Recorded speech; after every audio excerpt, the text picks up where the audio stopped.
राजी प्रतियोगिता रखी। जिस राजकुमार का निशाना अचूक होगा, राजकुमारी का विवाह उसी से होगा। प्रतियोगिता से एक एक करके सभी प्रतिद्वंदी बाहर होते गए और आखिर में केवल महाबली और भालासुर ही बचे। दोनों प्रतिद्वंदियों का निशाना अचूक है और वो एक के बाद एक निशाने पे तीर मारते ही गए। घंटों तक ऐसे ही चलता रहा। ऐसे तो मेरी बेटी कुंवारी रह जाएगी। प्रतियोगिता को और मुश्किल किया जाए, एक सेब को ऊपर उछालो, उस पर जो सही निशाना लगाएगा वही विजेता होगा। भालासुर सोच में पड़ गया। स्थिर लक्ष्य पे निशाना लगाना तो आसान है, लेकिन उछलते गिरते हुए सेब पर निशाना कैसे लगाया जाए। जब सेब ऊपर उछल के टॉप पे पहुंचेगा तो वो थोड़ी देर के लिए रुक जाएगा। तभी मैं सेब के थोड़ा सा नीचे निशाना लगा के तीर छोड़ दूंगा, ताकि जब तक सेब नीचे गिरे तब तक मेरा तीर भी वहां तक पहुंच जाए। कमाल की बुद्धि है मेरी। सेब उछाला गया और जैसे ही वो टॉप पोजीशन पे पहुंचा, भालासुर ने उसके थोड़ा नीचे निशाना लगा के तीर छोड़ दिया। पर ये क्या, निशाना तो चूक गया। नहीं, काश अस्त्र शस्त्र के साथ विज्ञान की भी क्लास पे थोड़ा ध्यान दिया होता, जैसे कि महाबली ने दिया। यहाँ केवल एप्पल ही नीचे नहीं गिरेगा, बल्कि धनुष से निकलते ही मेरा तीर भी ग्रेविटी की वजह से नीचे गिरेगा, वो भी प्रोजेक्टाइल मोशन में। जब सेब टॉप पे पहुंचेगा तो एक पल के लिए इसकी वेलोसिटी 0 हो जाएगी। मान लो कि इसी पल धनुर्धर ने सीधा सेब पे निशाना लगा के तीर छोड़ा। अगले ही पल ग्रेविटी की वजह से सेब नीचे गिरना शुरू होगा और तीर भी एक प्रोजेक्टाइल पाथ में आगे जाएगा। जब तक तीर एप्पल की लाइन में आएगा तब तक एप्पल और तीर की हाइट बराबर होगी, मतलब तीर निशाने पे लगेगा। ऐसा कैसे होगा, मेरी समझ में तो नहीं आया। इसको ऐसे समझते हैं, मान लो तुम एक बहुत बड़ी लिफ्ट में हो जो लगातार नीचे गिर रही है और लिफ्ट के अंदर एक सेब भी है जो तुम्हारे साथ गिर रहा है। ये वैसा ही होगा जैसे कि तुम स्पेस में हो, मतलब तुम्हारे लिए ग्रेविटी है ही नहीं। ऐसे में अगर इस एप्पल पे तीर मारना है तो निशाना ठीक इसके ऊपर लगाना पड़ेगा। तीर सीधे जाके एप्पल पे ही लगेगा, क्योंकि ग्रेविटी के अभाव में ना एप्पल नीचे गिरेगा ना ही तीर का प्रोजेक्टाइल मोशन होगा। गौर करने वाली बात यह है कि जमीन पे खड़े ऑब्जर्वर के लिए तीर अभी भी प्रोजेक्टाइल मोशन में ही है, पर अंदर तुम्हारे लिए नहीं। लेकिन एक बात का ध्यान रखना कि लिफ्ट में एप्पल के पास कोई इनिशियल वेलोसिटी ना हो, यानी तीर ऐसे टाइम पे छोड़ना जब एप्पल की वेलोसिटी 0 है, यानी जब वो टॉप पे है। महाबली ने सेब पे निशाना बनाए रखा और टॉप पे पहुंचते ही उसे शूट कर दिया। महाबली की जीत हुई, यही बनेगा मेरा दामाद। अच्छा हुआ महाबली जीत गए,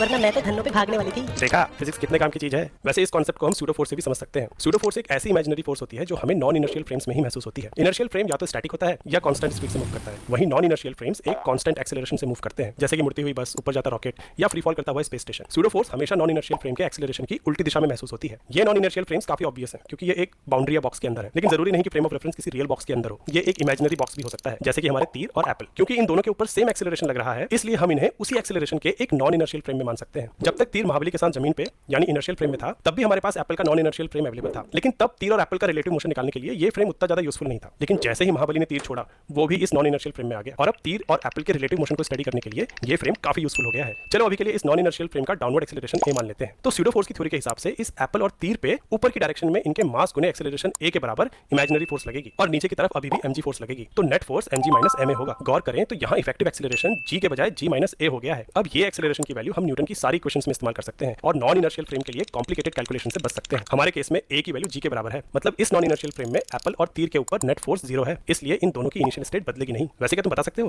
कि अगर महाबली ने एप्पल के टॉप पे रुकने के बजाय नीचे गिरते वक्त तीर छोड़ा होता तो क्या होता? एक बड़ा कोलैबोरेशन होने वाला है, जानने के लिए हमारे साथ जुड़े रहिए।